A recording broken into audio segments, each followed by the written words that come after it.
한 주간 잘 계셨습니까? 지난주 여러분 강의 잘 청취해 주셔서 감사드리고 또 오늘 두 번째 강의로 저희가 들어가도록 하겠습니다. 잠깐 기도하고 시작하겠습니다. 고마우신 주님 감사합니다. 저희들이 지난주에 이어서 또 구약의 맥잡기 두 번째 강의를 시작합니다.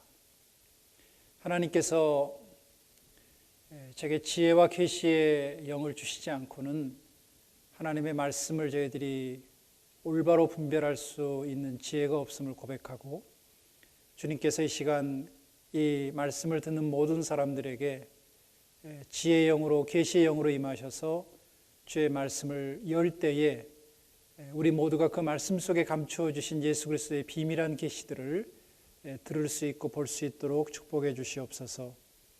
이를 위해 수고하는 모든 분들에게 축복해 주시고, 하나님께서 처음 시작부터 마지막까지 주의 철저한 다스리심 속에 이 시간을 인도해 주시기를 예수님 귀하신 이름으로 간절히 기도드렸습니다. 아멘. 자, 우리가 지난주에 마지막으로 우리가 성경에 있는 7가지 언약에 대한 얘기를 나누면서 끝을 맺었는데요. 성경에서 우리들에게 말씀하고 있는 중요한 내용들을 좀 살펴보는 시간들로 오늘 두 번째 강의는 진행이 되도록 하겠습니다. 먼저 여러분들이 성경책을 좀 펴시고 또 필요하시다면 노트도 하시면서 이 말씀을 함께 공부해 갈 수 있도록 그렇게 하면 좋겠는데요. 창세기 말씀을 먼저 우리가 좀 펴도록 하겠습니다.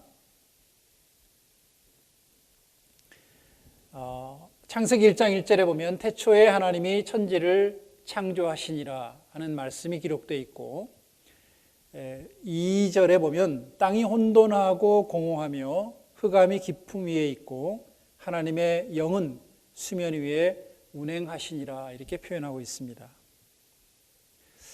자, 천지가 창조되기 이전에 그 모든 그 우주의 상태를 한마디로 표현하면 혼돈과 공허와 흑암이 깊음 위에 있었던 상태다 이렇게 설명할 수 있습니다.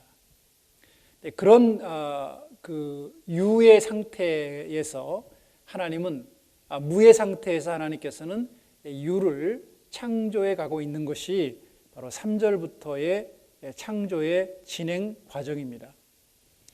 저는 여기서 이제 창조의 내용들을 구체적으로 여러분들에게 설명할 시간적인 여유는 많지 않고요.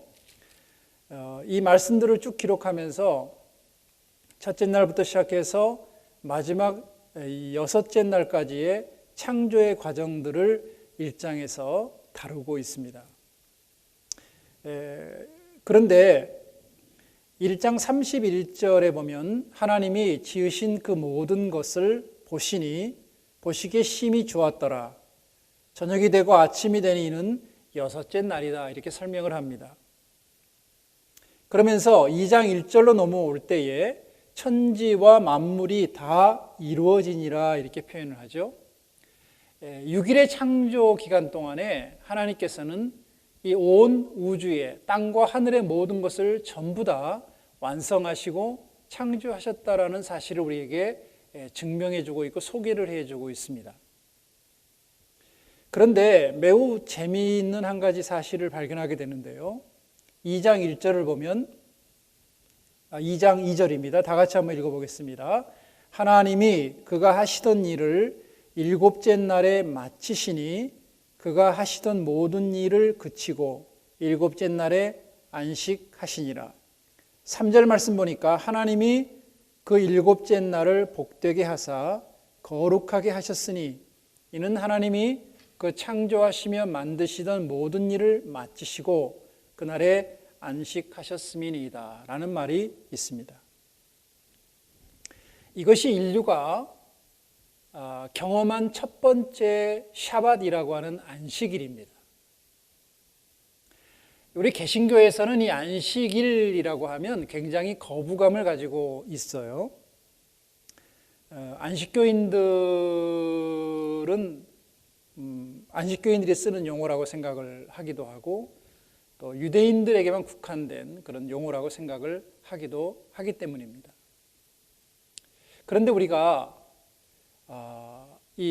제가 이제 교회 생활들을 이제 모태신앙부터 쭉 해오면서 저도 어릴 때 이렇게 보면 아무 생각 없이 이렇게 잘하고 배워왔었는데 성경을 배우고 성경을 알아가면서 깨달은 게 있어요. 뭐냐면 우리가 어떤 내용의 성경은 믿질 않는다는 것입니다. 어떤 성경의 내용은 우리가 굉장히 열심히 믿고 또 그것을 추구하지만 어떤 내용들은 이건 우리 게 아니야 라고 이것을 이렇게 치부해 버리거나 곁으로 갖다 둬 버린다는 거죠. 그리고 이것은 어떤 특정한 대상에게 국한된 내용이다라고 우리는 그것을 이렇게 토스해 버리기도 합니다.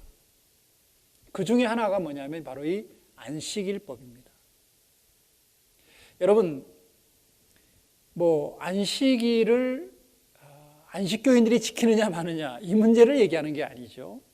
이 안식일을 유대인들의 어떤 그 절기처럼 유대인들이 지키는 그런 7일의 안식일을 얘기하는 그런 의미가 아닙니다. 이것은 성경에서 분명히 하나님께서 제정하신 하나님의 법이라는 것이에요. 어디 성경에 이건 유대인들 거야, 이건 안식일 교인 거야 라고 얘기하는 것이 성경에 전혀 없다라는 것입니다. 그런데 우리는 보통 이제 저 같은 경우도 그렇게 이제 믿고 살았던 것 같아요. 주일 예배 드리는 것이 우리는 안식일을 대신해서 드리는 거야 라고 생각을 합니다. 그래서 우리는 안식일을 안 지키는 대신에 주일을 지킨다고 생각을 하죠. 근데 그거는 성경에 어긋난, 성경과 전혀 매치가 되지 않는 얘기입니다. 여러분, 안식일은 안식일이고 주일은 주일인 것입니다. 다른 날이에요. 그리고 우리가 주일은 주님의 부활을 기념해서 드리는 예배이고 또 그날을 기념해서 우리가 함께 성도들이 모여서 축하하고 또 축제를 벌이는 그런 날이지만 실제로 그것은 안식일이라고 규명할 수는 없습니다. 왜? 그것은 하나님께서 그렇게 규명하지 않으셨기 때문이에요. 사실 많은 신학 사상 중에 이런 안식일에 대한 얘기는 매우 민감하고 또 매우 이렇게 잘 다루지 않으려고 하는 부분이 많이 있습니다. 그러니까 잘 아는 것처럼 여러분 주일이라는 썬데이라는 그 날 자체가 원래는 이방 태양신을 섬기는 로마의 날이었죠. 절기였죠. 그것이 이제 개신교와 국교화되면서 로마에 그날을 모든 사람들에게 예배하는 어떤 날이 되어버리게 됐고 이것을 우리는 주님의 부활과 맞물려서 사실은 예배하는 날이 되어버리기도 했습니다. 근데 좀 더 우리가 좀 성경을 좀 이렇게 면밀히 보면 이 안식일은 모세가 정한 것도 아니고 또 이 안식일은 어떤 사람이 정한 것이 아니라 분명히 여기에 보니까 하나님이 그가 하시던 일을 일곱째 날에 마치시니 그가 하시던 모든 일을 그치고 일곱째 날에 안식하셨다 이런 표현을 쓰고 있어요. 그러면 하나님이 그날 쉬셨어요.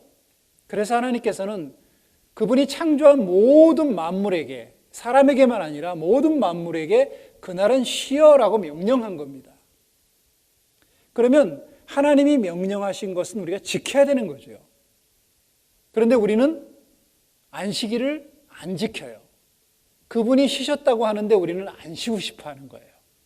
여러분, 세상은 6일이라고 하는 그 쳇바퀴 안에서 계속 돌아갑니다. 바쁘게 돌아갑니다.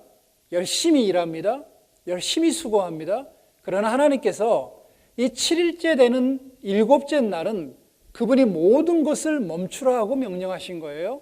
모든 것을 다 스톱하라고 명령하신 겁니다. 왜? 하나님께서 내가 쉬기 때문에 너희도 쉬어야 돼 라고 얘기를 하는 것입니다. 자, 이 날이 왜 중요하냐? 하나님께서 뭐라고 말씀하시냐면 이 날을 복되게 하시고 거룩하게 하셨다라고 얘기해요. 여러분, 성경에서요, 어떤 날을 특정지어서 복되게 하시고 거룩하게 하셨다라고 하는 날이 이 안식일밖에 없어요. 7일째 되는 날밖에 없습니다. 월요일, 화요일, 수요일, 첫째 날, 둘째 날, 셋째 날, 여러분 그렇게 하나님께서 좋았다라고 얘기는 하시지만 복되게 하시고 거룩하게 하신 날은 이 날밖에 없다는 거예요. 이거는 뭘 의미하냐면 우리가 온전한 안식을 하나님과 함께 누리게 될 때 여러분 하나님께로부터 오는 그분의 복, 그분이 누리는 그분의 모든 복의 근원이잖아요. 그분의 복이 바로 우리의 것으로 임하는 날이라는 것입니다. 하늘의 신령한 복이 그 안식에 참여하는 모든 사람들에게 주어지는 날이에요. 그리고 그날은 하나님께서 뭐예요? 그분의 거룩을 나타내시는 날이다. 자, 성경에서 거룩을 얘기할 때 거룩은 하나님 자신이 여러분 우리 가운데 자신을 드러내실 때에 거룩하시다라는 표현을 써요. 이건 굉장히 중요합니다. 하나님께서 다른 6일 동안에 이 세상에 하나님 자신을 드러내지 않으셔요. 그러나 이 7일째 되는 날 하나님께서는 자신을 우리에게 드러내시겠다고 얘기하시는 거예요. 그래서 우리는 이 날이 얼마나 우리에게 중요한 날인가를 좀 더 성경을 통해서 볼 필요가 있다는 것입니다. 자, 지난번에도 이 강의를 할 때 말씀을 드린 적이 있는데 6일의 창조와 7번째 날을 특정짓는 매우 중요한 한 가지 요소가 있어요. 그런데 그 요소가 날을 측정짓는 요소가 이 7째 날에는 없다라는 것입니다. 자, 첫째 날, 둘째 날, 셋째 날, 넷째 날, 다섯째 날, 여섯째 날을 하나님께서 이 창조해 가실 때 거기에 꼭 이런 표현을 쓰죠. 보면 저녁이 되고 아침이 되니 이는 몇째 날이다. 저녁이 되고 아침이 되니 하나님께서는 하루의 시작을 저녁부터 계산하셨습니다. 그리고 아침이 되어지니까 그게 첫째 날이다, 둘째 날이다, 셋째 날이다 이렇게 얘기를 합니다. 다시 말하면 자, 쉽게 얘기하면 지구가 좌전하고 공전하는 것입니다. 저녁이 되고 아침이 되는 거니까 좌전하고 공전을 합니다. 그래서 날이 바뀌는 거죠. 그런데 7째 날은 지구의 공전과 좌전이 없어요. 해가 지고 해가 뜨는 게 없어요. 7째 날을 보시면 하나님께서 자, 원래대로 우리가 계산을 하면 저녁이 되고 아침이 되니 이는 7째 날이다 이렇게 얘기를 하셔야 올바른데 아무리 찾아봐도 7째 날이 되었는데 저녁이 되고 아침이 되어지지가 않습니다. 여러분, 제가 이것을 좀 준비하다가 이런 생각이 들었어요. 조심스러운 얘기이긴 하지만 왜 하나님께서는 나를 한 열흘로 잡으시든지 그래서 9일을 창조하고 열흘째 되는 날 쉬셨다 뭐 이렇게 좀 하시든지 아니면 하나님은 전능하시니까 한 3일 동안에 모든 거 다 창조해 버리시고 4일째 쉬셨다 이러실 수도 있잖아요. 그런데 왜 하나님께서는 6일 동안 창조하시고 7째 날 쉬셨을까? 좀 이상하지 않습니까? 하나님 분명히 무슨 계산이 계셔서 그렇게 날을 정하셨을 텐데 왜 그러셨을까요? 하나님께서는 그냥 여러분 하루만이라도 빛빛도 시작해가지고 인간까지 모든 것을 다 하루 만에 다 창조가 가능하신 분입니다. 대단한 분이시잖아요. 전능하신 분이잖아요. 그런데 왜 굳이 첫째 날을 따로 계산하고 둘째 날을 따로 계산하고 첫째 날은 이거 만들고 둘째 날은 저거 만들고, 여러분 그 날에 따라서 각자 하나님께서 다양한 것들을 만들고 일곱째 날까지를 가셨을까? 조금 생각해 보신 기억이 있으세요? 저는 이게 좀 조심스러운 얘기는 뭐냐면, 어떤 제가 찾아보니까 어떤 뭐라 그럴까요? 종말론자들이 이제 이런 주장을 한다, 이런 내용이 있어서 저도 이제 여러분들에게 나누기가 좀 껄끄럽긴 하지만 그래도 제게 주신 개인적인 또 마음이고, 그럴 수도 있겠다라는 생각이 들어서 여러분에게 그냥 팁으로 드리는 거예요. 뭐냐면, 하나님께서는 인류의 전체적인 시간을, 타임라인을 여러분 7로 정하신 거예요. 그리고 6은 인간에게 주신 시간입니다. 그래서 우리는 6이라는 것이 인간의 숫자라고 보통 설명하죠. 계시록에는 666이라는 표현까지 쓰면서 이거는 인간의 수다라고 표현을 합니다. 그런데 7은 하나님의 수예요. 완전한 수입니다. 이건 더 이상의 인간이 어떻게 할 수 없는 그 기간이 7이에요. 자, 그러면 하나님께서는 이미 태초 전에 인류의 모든 마지막까지를 이미 결정하셨어요. 이미 모든 플랜이 언제 짜졌냐면, 여러분 첫째 날부터 뭘 만드실 때부터 플랜을 하신 게 아니라 첫째 날 시작되기 이전부터, 땅이 공허하고 혼돈하고 흑암이 깊음 위에 있던 그 이전부터 하나님은 뭐예요? 인류의 마지막, 계시록의 마지막까지를 이미 다 플랜하신 거예요. 자, 그러면 하나님께서 그 플랜하셨을 때에 이미 하나님이 알고 계시는 기간도 있겠죠. 언제 여러분 그분의 천년왕국이 이 땅에 이루어지고 언제 그분의 아들의 결혼식이 이루어질지를 이미 아버지는 알고 계신 거예요. 하다 보니까 이때쯤 해야 되겠다라고 한 게 아니라 이미 날짜가 결정이 되지 않았을까 하는 생각을 한 겁니다. 그럼 뭐냐면 6이라고 하는 것은 여러분 인간에게 주신 인간의 날이에요. 그러면 그것을 보통 하루를 1000년으로 계산한다고 볼 때 6000년이라는 시간을 여러분 성경은 인간에게 주신 이 땅의 마지막 타이밍이 아닌가 하는 생각이 들어요. 그러면 6000년이 끝나고 나서 찾아오는 마지막 7이라는 그 1000년의 시간은 마지막 주님의 재림을 준비하는 그런 마지막 때가 아니겠는가. 그 이상은 없으니까. 8, 9, 10은 없으니까. 그렇죠? 그럼 하나님께서 우리가 여러분 이 역사를 보면 뭐냐면 창세기부터 시작해서 구약의 시기를 보통은 성경학자 6000년으로 봅니다. 4000년으로 봅니다. 죄송합니다. 4000년으로 보고 지금 예수님이 이 땅에 오신 때부터 지금까지의 시간을 여러분 2000년으로 계산하면 지금이 어떤 시대지요? 거의 6000년의 시간이 끝나가는 시점이라고 볼 수 있죠. 그럼 이제 남은 시간은 뭐냐면 1000년의 시간이에요. 이 1000년의 시간이라는 것은 이미 시작이 됐습니다.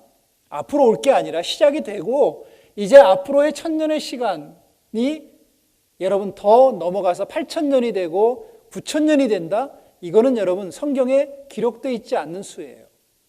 성경은 7까지밖에 기록이 되어 있지 않습니다.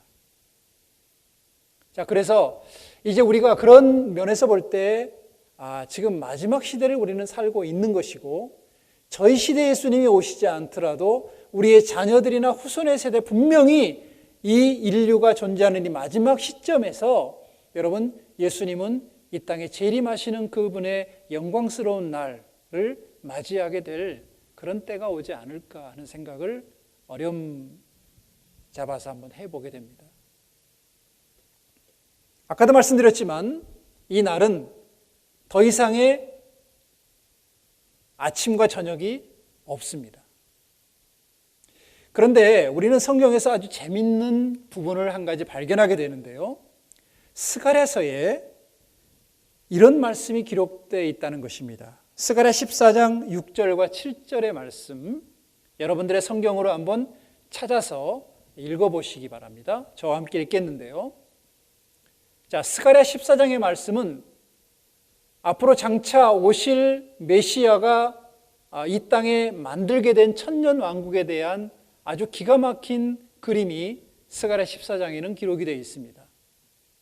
이 14장을 읽을 때마다 굉장히 흥분되고 이런 날이 이 땅에 도래하는구나라는 걸 믿음의 눈으로 보게 되는 거죠. 그런데 거기에 아주 재미있는 말씀이 기록이 되어 있는데 뭐냐면 6절, 7절입니다. 저는 킹 제임스 버전 번역본으로 제가 이제 여러분들 읽어드릴 텐데 여러분이 갖고 있는 성경으로도 한번 읽으셔도 돼요. 다 똑같은 의미니까 같이 읽겠습니다. 그날에는 빛이 명료하지 아니하고 어둡지도 아니하리라. 그러나 주께 알려질 한 날이 있으리니 낮도 아니요 밤도 아니나 저녁 무렵에 빛이 있게 되리라. 아멘. 자, 무슨 말씀을 하고 있습니까? 아주 명료하게 말씀하고 있는 내용이 있죠. 저녁 무렵이 됐는데 어두워지지 아니하고 뭐예요? 빛이 있게 된다고요. 저녁이 오지 않아요. 시간적으로는 어제와 똑같은 저녁 시간인데 빛이 사라져야 되는데 빛이 계속해서 비치고 있는 거예요. 여러분, 이 날이 바로 오늘 우리가 성경에서 봤던 그 날입니다. 영원한 안식의 날. 더 이상 이 땅에서 우리가 여러분 인간의 6일 동안에 수고하고 눈물 흘리고 땀 흘리고 고통하고 고생하고 병들고 아파하고 이런 날이 없는 영원한 빛이 우리를 비추시는 날. 더 이상의 어두움이나 고통이나 여러분 아픔이나 이런 슬픔이 없는 그 찬란한 날이 바로 그분의 안식의 날에 찾아온다는 사실입니다.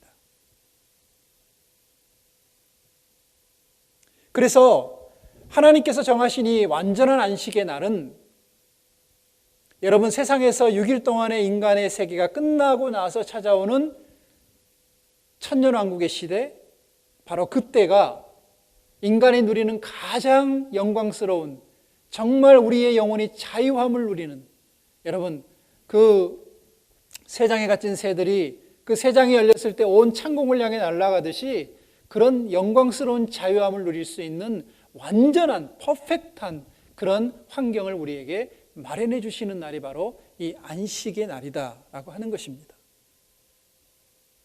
여러분 이날을 뭘 먹지 말고 뭘 먹고 이런 의미를 넘어서는 거죠.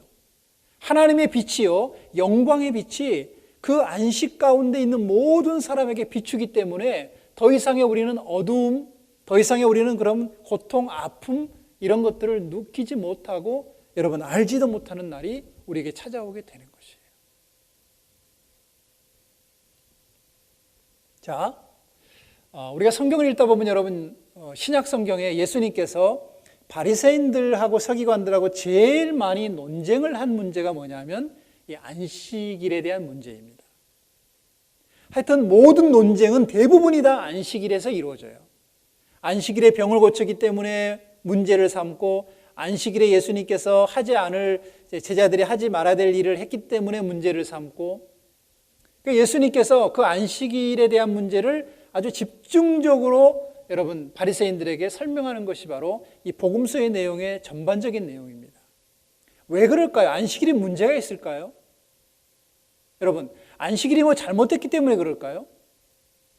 그러면 하나님이 정하신 이 안식일법이 뭔가 잘못되고 뭔가 변질됐기 때문에 그럴까요? 그렇지 않아요. 여러분 사람이 역사가 지나고 흘러갈수록 뭐냐 하면 점점점 어떤 제도가 고착화되어지면 이제는 사람들이 그것에 가지고 있는 근본적인 원인보다는 근본적으로 왜 해야 되는지에 대한 이유보다는 자기들이 만들어 놓은 이해들을 더 많이 적용시키려고 하는 것이에요. 신앙생활도 우리가 해보면요. 교회를 오래 다닌 사람들이 이렇게 말이 많잖아요. 왜? 생각이 많고 경험을 많이 했기 때문에 그래요. 그런데 그게 가만히 들어보면 진리냐면 진리가 아니에요. 전부 다 뭐예요?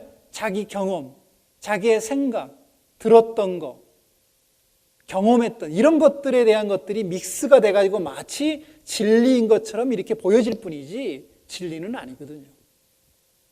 예수님께서 바리새인들에게 얘기했던 것이 뭐냐면 그들이 갖고 있었던 안식일에 대한 그 왜곡된, 다시 말하면 성경에서 얘기했던 근본적인 취지가 아닌 그 취지 위에 덧붙여지고 덧입혀진 것들을 예수님께서는 하나하나 벗겨내신 거예요. 너희들이 거기에 이거 하지마 이 날은 이거 하면 안 돼 저거 하면 안 돼 했던 것들은 하나님이 원래 너희들에게 처음부터 주신 게 아니야.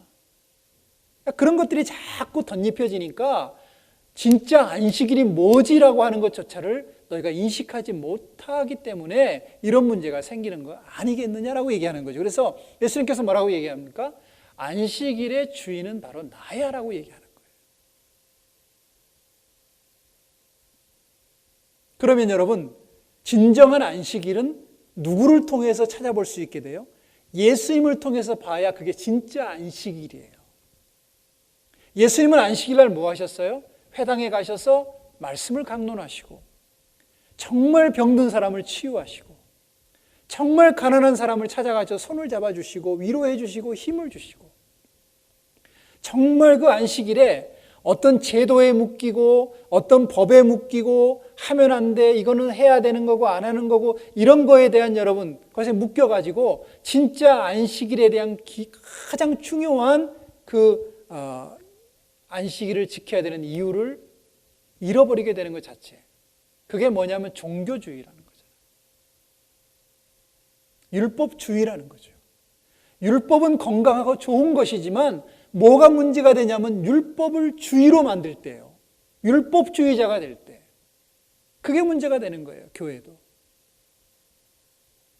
내가 좀 많이 안다고 해서 여러분 그 사람이 절대적인 것이 아님에도 불구하고 그 사람들이 가지고 있는 것들이 마치 절대적인 것처럼 사람들이 그거를 붙잡고 그렇게 하는 거죠.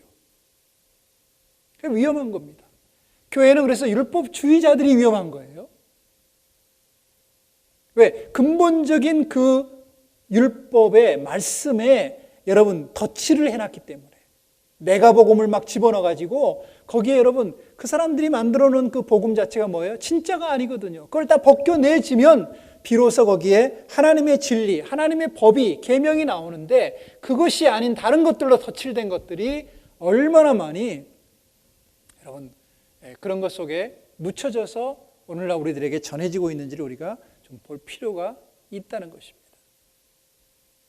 그 사람들이 내가 싫으니까, 내가 적용하기 힘드니까 거기에다가 여러분 세상적인 것들을 덧칠해 버리는 거죠.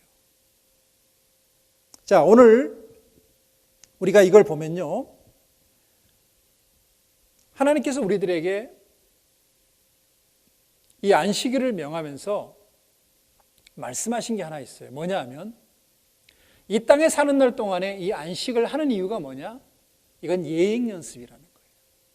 우리는 앞으로 영원한 안식을 누리게 될 사람들이기 때문에 일주일에 하루라도 이 땅에서 영원한 건 아니지만 이 땅에서 우리는 예행 연습을 통해서 영원한 안식이 우리에게 다가올 거라는 것을 기대하고 소망하고 꿈꾸고 그 날을 어떻게 하나님과 함께 즐거워하며 보내는가를 너희가 경험할 수 있도록 일주일에 하루를 이 땅에서 여러분 안식을 명하신 것입니다. 자, 출애굽기 16장 29절에서 30절을 보면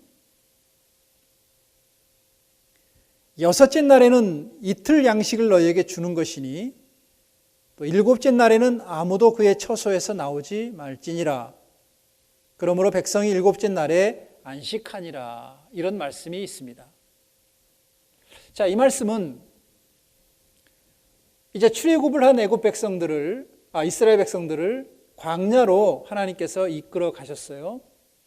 르비딤이라는 곳쯤에 왔을 때에 사람들이 먹을 것을 달라고 하나님께 아우성을 칩니다. 그래서 하나님께서 그들에게 어떤 처방을 내리시냐면 너희가 한 번도 경험해 보지 못했던 양식을 먹게 될 건데 바로 하늘로부터 만나가 내릴 거야. 그런데 이 만나는 매일 너희들에게 가장 적정량의 그 양만을 걷어들여서 그날 양식으로 삼아야 돼. 이 양식을 만약에 내일까지 두면 썩어 없어져 버리기 때문에 그날 양식은 그날 하나님이 제공하시고 공급하신다는 거예요. 여러분, 이거는 이스라엘 백성들의 믿음에 대한 시험이에요. 많은 사람들이 먹는 문제가 제일 이렇게 중요하잖아요. 사람들이 지금 먹을 게 없는데 오늘 하나님께서 오늘 거만 걷어 내일 줄게, 그걸 믿어야 되는 거예요. 하나님이 내일 우리들에게 양식을 공급해 주실 줄을 믿어야 돼요. 아멘? 근데 그걸 못 믿어요. 그러니까 내일 주실지 안 주실지 모르니까 내일 것까지 걷어들여야지. 그래서 이틀분의 양식을 걷어다가 쌓아놓는데 그날 양식은 그대로 남아 있어요. 그런데 그 다음날 딱 보니까 내일 거 거둔 그날 양식은 다 썩어서 없어져 버리는 거예요. 그런데 그날 아침에 또 나가보니까 또 만나가 내려 있는 거예요. 그러니까 많은 사람들이 뭐예요? 염려하고 사는 거죠. 내일 일을. 내일은 하나님이 내일 책임지시는데 여러분, 오늘 내일 것까지 염려하니까 문제가 뭐예요? 우리에게 있는 오늘도 누리지 못하면서 내일 것까지도 사라져 버리는 거죠. 자, 그런데 하나님께서 뭐라고 얘기하시냐면 첫째 날, 둘째 날, 셋째 날, 넷째 날, 다섯째 날, 여섯째 날은 자, 그렇게 양식이 하루하루 공급이 되는데 여섯째 날만큼은 이틀의 양을 거둬들이라고 그래요. 여러분 재미있지 않습니까? 왜? 내일도 주실 텐데? 아니에요. 일곱째 날에는 양식이 내리지 않습니다. 그래서 여섯째 날은 뭐예요? 2배의 양식을 거둬들이도록 명하신 거예요. 그리고 일곱째 날에는 아무도 처소에서 나오지 말아라. 왜? 안식하는 날이니까. 일하지 말라는 거예요. 음식을 얻으러 나가지도 말라는 거예요. 왜? 6일째 되는 날 너희들에게 2배 양식을 줘. 너희가 진짜 안식일을 온전히 지키는 사람들은 여러분 놀랍게도 6일째 되는 날 그 이튿날 먹을 것까지 하나님이 제공해 주시는 줄 믿어야 합니다. 성경이 그렇게 얘기를 하고 있거든요. 여러분 7년 안식년이 되면 1년 동안 모든 농사를 짓지 말아야 되잖아요. 하나님 그럼 1년 동안 뭐 먹고 살아요? 라고 얘기할지 모르지만 하나님은 6년째 되는 해에 내가 2년치, 3년치 양식을 줄 거야 라고 얘기하시는 거예요. 여러분 그걸 믿어야 되는 거죠. 왜? 그분이 하나님이시니까. 그분이 그렇게 하셨다고 얘기하시니까. 하시겠다고 얘기하시니까. 근데 우리는 못 믿죠. 그래서 7년째 되는 날에도 쉬어야 되는데 뭐예요? 일해요. 여러분 하나님의 원칙은 변함이 없으세요. 우리가 이런 부분에 대해서 여러분 하나님 앞에서 살아갈 때 매우 중요해요. 아주 작은 것 같지만 지금도 유대인들은 샤밧 그 금요일 저녁부터 토요일 저녁까지 샤밧이라고 그러잖아요. 그 안식일에 빵을 구워요. 안식일 빵이 있는데 항상 안식일 빵은 2개를 굽습니다.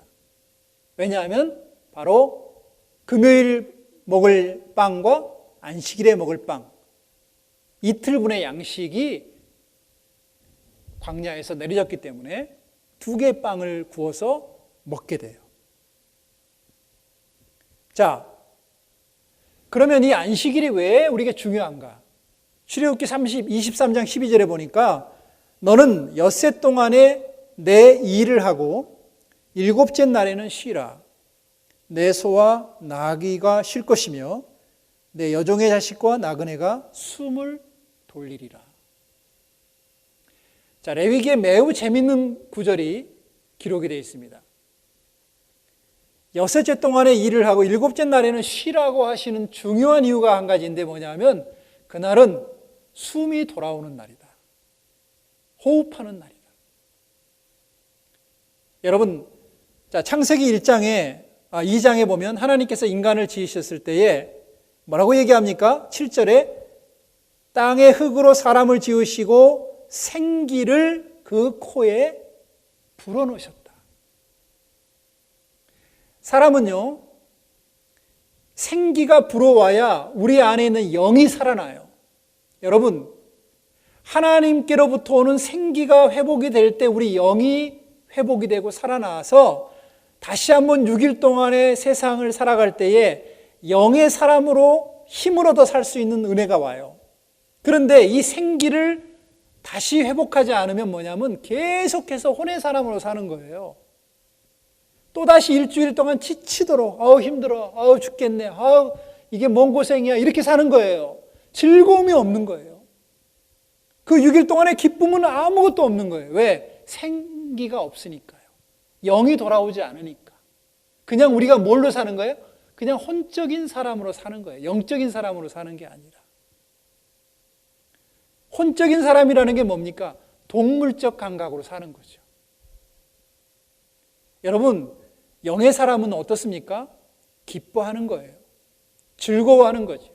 감사하지요. 삶의 현장에 들어가 예배 드릴 수 있죠. 하나님을 찬양할 수 있죠.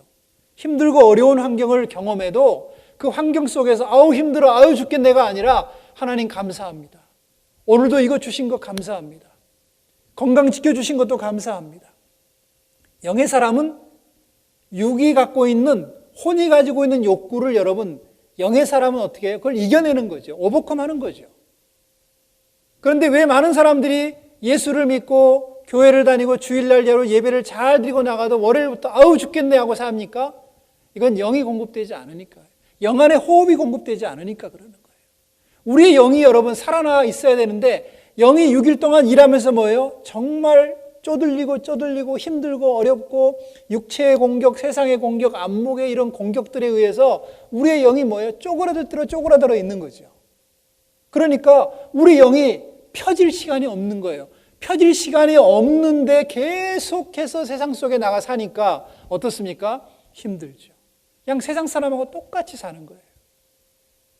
그런데 하나님께서 이 안식을 주신 이유는 뭐냐면 하나님이 생기를, 호흡을 다시 돌려주시기 위한 거다라는 얘기를 하는 거예요. 이 쪼그라든 우리의 영이 어떻게 합니까? 이 쉼을 통해서 하나님이 다시 우리의 코에 생기를 불어넣어 주시는 거예요. 훅 하고 불어넣어 주실 때에 그 쉼이라는 걸 통해서 하나님은 생기가 우리의 영 안으로 다시 찾아 들어와서 우리가 생명이 되게 하고 영의 사람으로 살게 하고 여러분 영이 세상을 이길 수 있는 사람이 되게 하니까 다시 6일을 살아도 뭡니까? 똑같은 환경에 힘들고 어려운 환경이지만 이제는 뭐예요? 영이 그 육의 환경을 이길 수 있는 사람이 되니까요. 찬양하면서 나갈 수 있는 거죠. 감사하면서 나갈 수 있는 거죠. 여러분 선포하면서 나갈 수 있는 것이죠. 하나님의 사람들의 사고와 생각의 가치가 변화되어지는 것이에요.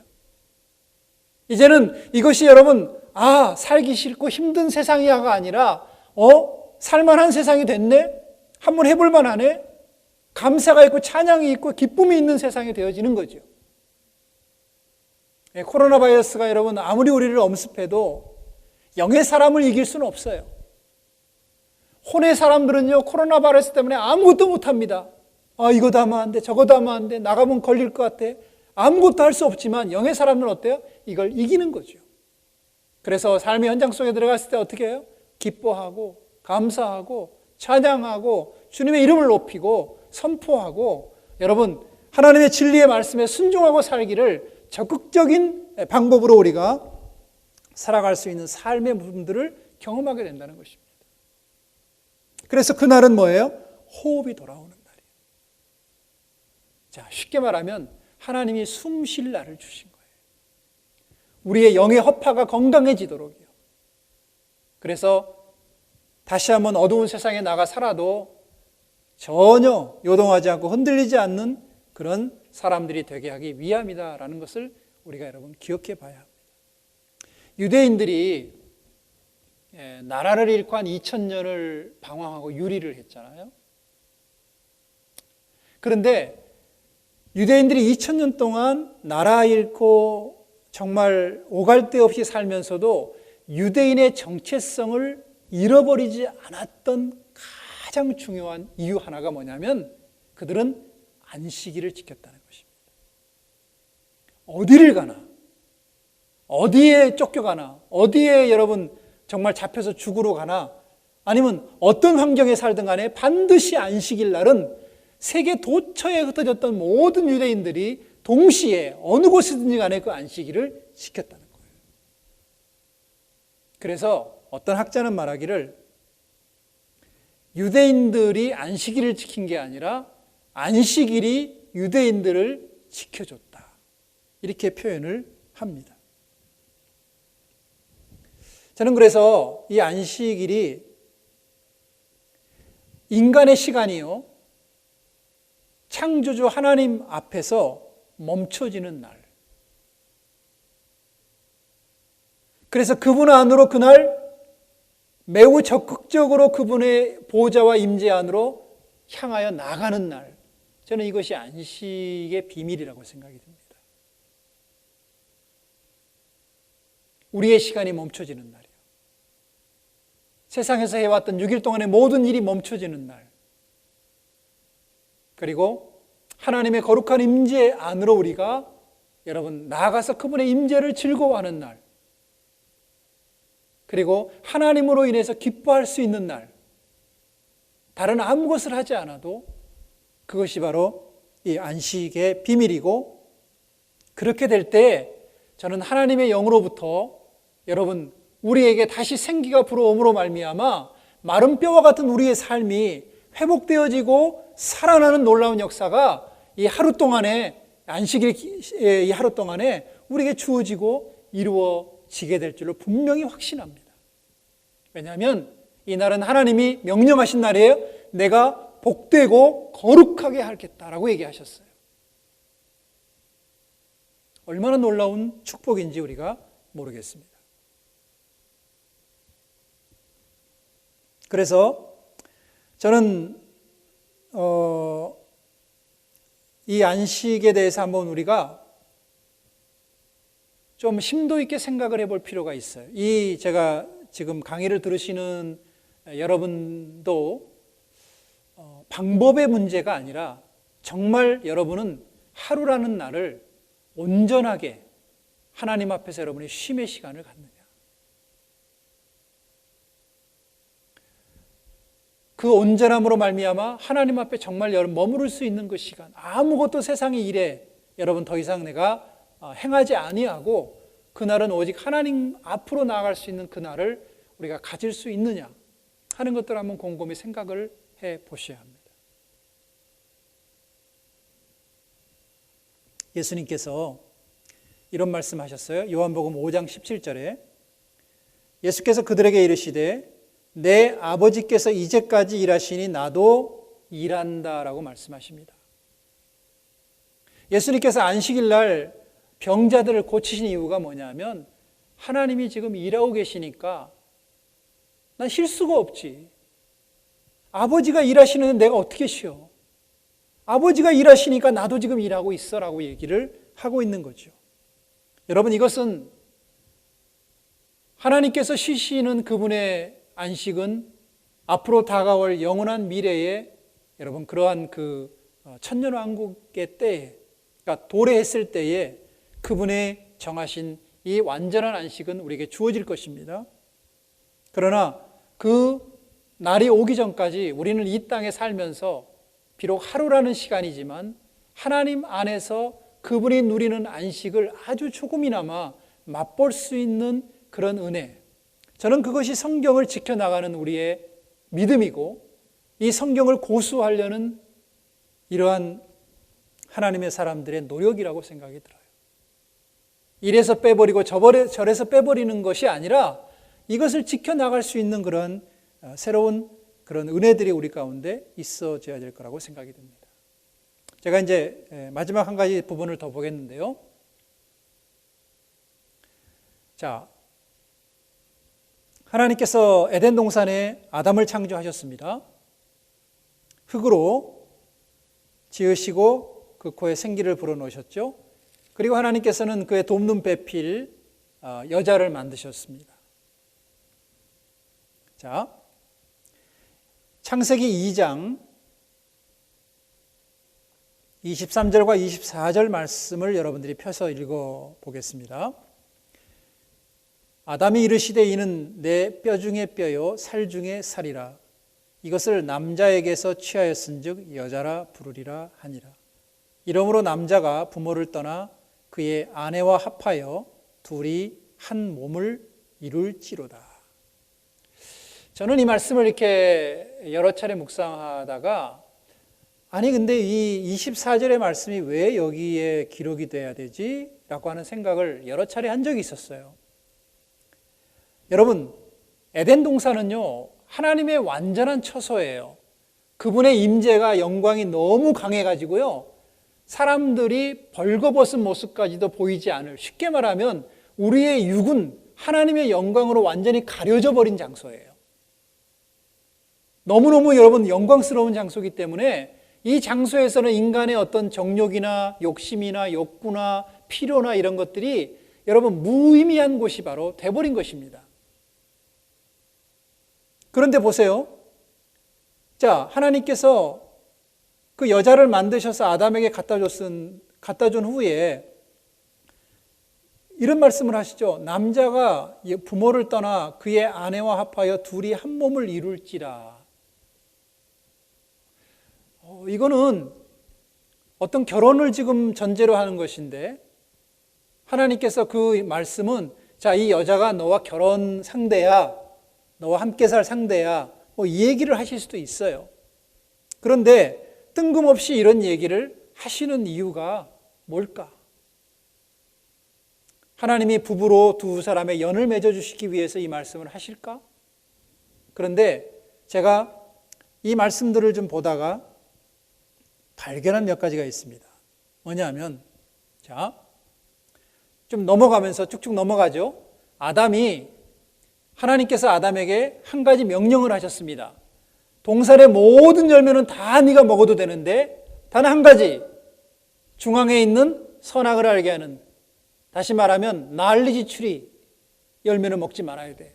여러분, 우리가 잘 기억하셔야 되는 건 뭐냐면 열매를 먹었기 때문에 문제가 된 게 아니에요. 열매가 문제가 아니라 그 열매가 아닌 하나님의 말씀을 거역한 게 문제가 되는 것이지 열매가 잘못된 게 아닙니다. 많은 사람이 열매에 초점을 맞추는데 그게 아니라 말씀을 거역한 것이 문제죠. 그런데 하나님께서는 아담에게 그렇게 명령을 하셨습니다. 그런데 나중에 보니까 아내인 여자가 뱀에게 꾀임을 받고 그 선악을 알게 하는 나무를 따먹게 되죠. 자, 성경은 그렇게 말합니다. 6절에 여자가 3장 6절에요. 나무를 본즉 먹음직도 하고 보암직도 하고 지혜롭게 할 만큼 탐스럽게도 한 나무인지라. 뭡니까? 여러분, 이미 하와가, 그 여자가 뱀의 꾀임을 받고 그 평상시 봤던 선악을 알게 하는 나무를 봤을 때에 그에게서 일어나는 변화가 있었어요. 무슨 변화가 있었어요? 보암직도 하고 먹음직도 하고 지혜롭게 할 만큼 탐스러웠다라고 얘기하는 건 뭐냐면 그 여인이 갖고 있었던 하나님의 영광에서 볼 수 없었던 영광이 여러분 사라지고 영광이 가리워지고 나니까, 없어지고 나니까 나타나는 게 뭐냐면 인간이 가지고 있는 욕망, 욕구와 그런 정욕들이 드러나기 시작했다는 사실입니다. 다시 말하면 뱀이 여자에게 접근해서 그 선악을 알게 하는 나무를 따먹게 하는 그 순간, 그 여인이 그 말을 듣고 선악을 알게 하는 나무를 보는 순간에 뭐예요? 하나님의 영광이 떠나갔다는 거예요. 그리고 그 눈으로 선악을 알게 하는 나무를 보니까 그때 뭐가 일어나요? 인간이 죄성, 다시 말하면 육체로부터 오는 욕구와 욕망들이, 땅으로부터 올라오는 것들이 여러분 그 여인을 지배하기 시작해버렸다는 사실입니다. 그래서 열매를 따먹었어요. 6절에. 따먹은 것까지는 좋아요. 그런데 그 이후에 뭐예요? 그 열매를 따서 누구한테 갖다 줍니까? 남편에게 주었다. 이렇게 표현합니다. 자, 제가 여러분서 아담이 자기 와이프로부터 아내가 가져다 준 열매를 가졌을 때 그 열매가 어떤 열매라는 것을 알았어요. 에덴 동산에 살면서 늘 봤던 열매, 먹지는 말아야 되지만 늘 알고 있는 익숙한 열매였습니다. 그런데 그 열매를 가졌을 때에 아담이 그냥 덜썩하니 아무 생각 없이 아내가 주니까 그냥 그걸 받아서 여러분 맛있게 먹어버렸다? 그래서 하나님의 진노를 받고 그냥 끝나버렸다? 이렇게 말하면 성경이 너무 여러분 단순한 문제가 되는 거죠. 자, 하나님께서는 아담에게 이거 먹으면 죽어 라는 명령을 이미 받았습니다. 그런데 자기의 아내인 여자가 그것을 갖다 줬을 때에 여러분 아담의 뇌 속에, 아담의 생각 속에서 스쳐가는 하나님의 명령이 있었겠죠. 이거 먹으면 죽는데. 그러면 여러분 누구든지 거기서 갈등하지 않을 사람이 없을 거예요. 먹어야 될 거냐 말아야 될 거냐. 많은 사람들은 여러분 아담이 아무 생각 없이 주는 거 그냥 덜컥 배고프니까 받아 먹었다라고 생각할지 모르지만 여러분 아담에게는 뭐예요? 이게 생명이 달린 문제입니다. 죽느냐 사느냐의 문제예요. 이미 이것을 먹은 아내는 뭐예요? 이미 죽음을 경험하게 될 것을 알았어요. 그러면 아내는 죽도록 놔두고 나 혼자 살 것이냐 아니면 내가 아내와 함께 죽을 것이냐를 결정해야 되는 거죠. 아담이 어떤 결정을 내립니까? 혼자 살기로 결정하지 않고 이미 이 선악을 알게 하는 나무를 따먹은 아내가 죽게 될 것을 알기 때문에 아내와 함께 죽음을 결정하게 돼요. 그리고 나서 이 선악을 알게 하는 나무를 열매를 먹습니다. 여러분, 성경은 이런 아이러니가 있어요. 하나님의 명령과 계명은 분명히 어겼지만 그 어김으로 말미암아 누구를 살려내냐면 자기의 뼈 중에 뼈요 살 중에 살인 아내를 신부를 살려냅니다. 왜냐하면 아담과 하와가 여러분 서로 한 몸이 돼야 거기서 뭐가 나오죠? 생명이 나와요. 하와 혼자로는 절대로 생명을 잉태할 수 없어요.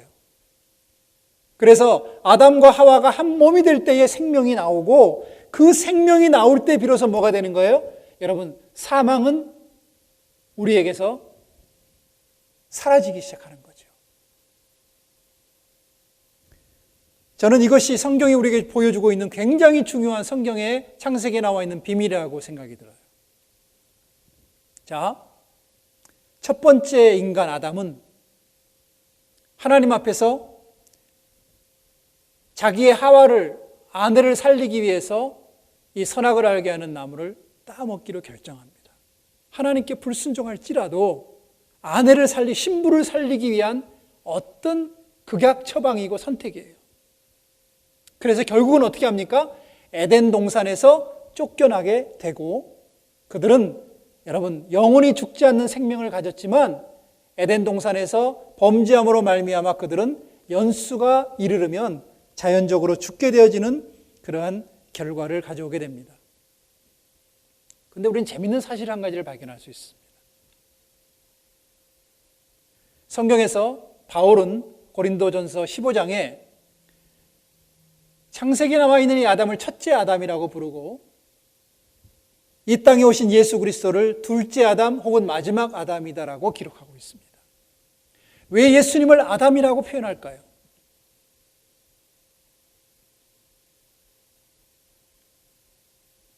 그러면 아담이 선택한 것이 뭡니까? 자기의 죽음을 불사하더라도 신부를 얻고자 하는 아담의 마음이죠. 구원하고자 하는 아담의 마음이죠. 자기의 죽음이 여러분 신부를 구원하는 놀라운 여러분 결정이 된다는 사실을 알았던 것입니다. 예수님께서 둘째 아담으로 마지막 아담으로 우리에게 오셔서 보세요. 예수님은 의로운 분이세요. 예수님은 여러분 죄가 없는 분입니다. 죽지 않아야 됩니다. 선악을 알게 하는 나무를 따먹지 않으신 분입니다. 그러니까 예수님께서는 어떻게 해요? 우리 신부인 우리는 이미 죄로 말미암아 죽어야 마땅한 인간들이죠. 그런데 여러분 아담이신 예수님께서는 죽지 않으셔도 돼요. 우리를 포기하고 버려도 됩니다. 아버지 편에 서서 나는 영원히 아버지와 함께 있겠습니다. 나는 영원히 아버지를 사랑하고 아버지와 함께 살겠습니다라고 결정할 수 있어요. 그런데 예수님께서 여러분 놀랍게도 첫 번째 아담이 행한 결정을 그대로 따라합니다. 예수님께서 아버지의 명령, 즉 죄가 없는 자들은 죽지 않겠다고 하시는 말씀이요. 네가 죄를 짓지 않고 의롭기 때문에 넌 죽지 않아라고 하시는 그분에게 아들에게 주어진 그 영원한 생명의 약속을 하나님 앞에서 거부합니다. 그리고 죄인들이 지는 십자가를 지죠. 예수님에게 선악과는 십자가예요. 예수님에게 선악나무는 십자가입니다. 그 십자가를 짐으로 말미암아 뭘 얻게 되는 거죠? 신부를 얻기 위한 것이에요. 신부가 누굽니까? 죄로 말미암아 죽어야 될 저와 여러분들이죠. 저와 여러분을 살리기 위해서 예수님은 스스로 십자가라는 선악나무 열매를 결정하고 따 먹어버리십니다. 그리고 그분은 십자가에 죽으셨죠. 그러므로 말미암아 그 예수님의 죽음 때문에 뭐가 우리에게 주어진 거예요? 영원한 생명이 주어진 거죠.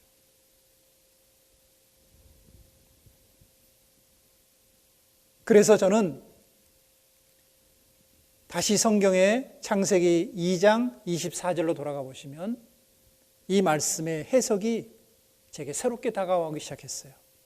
자, 이렇게 보십시다. 이러므로 남자가 라고 얘기할 때 남자는 아담, 예수님이에요. 남자가 부모를 떠나서 라고 얘기할 때 부모는 누굽니까? 아버지 하나님이시지요. 즉 예수님은 아버지를 떠나셔야 될 운명이셨어요. 왜? 누구를 위해서? 그의 아내를 위해서요. 그의 신부인 저와 여러분을 위해서 아버지를 떠나기로 결정하신 것이 하나님의 플랜입니다. 그리고 아내와 합하기 위해서 어떻게 하셨습니까? 스스로 인간의 몸으로 이 땅에 오셔야만 했던 거예요. 스스로 죄인된 몸으로 십자가를 지셔야만 했던 거죠. 왜? 그게 한 몸이 되게 하기 위한 거예요. 그리고 둘이 한 몸을 이룰지라. 여러분 십자가를 통해서 예수님께서는 어떻게 해요? 우리 죄로 말미암아 죽어야 될, 선악을 알게 하는 나무를 따먹고 죽음을 경험해야 될 하와인 우리들의 삶에 그분이 찾아오심으로 말미암아 아버지를 떠나 오심으로 말미암아 우리가 여러분 나음을 잊게 된 거죠. 생명을 얻게 된 거죠. 구원을 얻게 된 거죠. 이것이 바로 여러분 창세기 2장 24절에 기록된 남자가 부모를 떠나 그의 아내와 합하여 둘이 한 몸을 이루겠다고 하시는 그 하나님의 약속이 결혼식에만 전달되어지는 예식성 그런 말씀이 아니라 예수님께서 이 땅에 오셔야 될 당위성을 하나님께서 이미 창세기 안에서 여러분 우리에게 기록해 놓고 계셨다는 사실입니다. 그분은요, 그분이 선택한 신부를 위해서 스스로 선악나무 열매의 십자가를 지기로 결정하신 거예요. 안 먹어도 돼요. 안 짊어지셔도 되시는 분이지만 그를 짊어지기로 결정하신 것입니다. 그래야 우리가 사니까요. 그래야 저와 여러분이 구원을 받으니까요. 그래야 저와 여러분이 하나님 안에 계시는 그분의 영원한 생명을 누릴 수 있게 되니까요. 이것이 바로 하나님께서 그의 아들을 통해서 여러분 신부인 우리를 구원하기 위한 하나님의 놀라운 계획, 첫 번째 아담이 결정했던 그 결정을 그대로 따르셨지만 첫 번째 아담은 하와밖에 살릴 수 없었지만요, 두 번째 아담이신 예수님은 온 인류를 죽음으로부터 구원해내시는 하나님의 기가 막힌 역사를 이 땅에 나타내시고 이루셨던 것입니다. 이게 창세기에서 얘기하고자 하는 모든 구약의 모든 성경의 굉장히 중요한 핵심적인 요소라는 사실. 여러분들이 이 사실에 대한 근거를 분명히 여러분들이 알고 본다면 아마도 이 성경을 보는 새로운 시각들을 통해서 여러분들이 점점 성경의 깊이 안으로 나아갈 수 있는 복된 은혜가 여러분 가운데 있게 되어질 줄로 믿습니다. 다음 주에는 조금 더 창세기의 내용을 한 부분 더 보고 그 다음에 창세기 이제 아브라함부터 애굽으로 이주까지의 내용을 연속해서 여러분들에게 나눌 수 있도록 하겠습니다. 기도하겠습니다. 고마우신 하나님 감사합니다. 아버지 하나님의 무한한 계획은 헤아릴 수 없고 우리의 인간의 머리로는 도무지 이해할 수도 없지만, 그러나 하나님은 우리의 인간을 위해서 스스로 주님 자신이 결정하신 모든 계획을 하나도 어김없이 이 땅에서 그의 아들을 통해 이루어 주셨고 이루어가고 계신 것을 인해 감사를 드립니다. 하나님, 하나님의 말씀의 진리가 우리의 뼛속까지, 우리의 심령과 골수까지 찔러 쪼개심으로 정말 우리를 온전한 사람으로 변화시켜 가시는 놀라운 은혜와 축복이 이 말씀을 듣는 모든 분들의 심령 속에 임하게 하여 주옵소서. 감사드리고 예수님 귀하신 이름으로 간절히 축복하며 기도하였습니다. 아멘.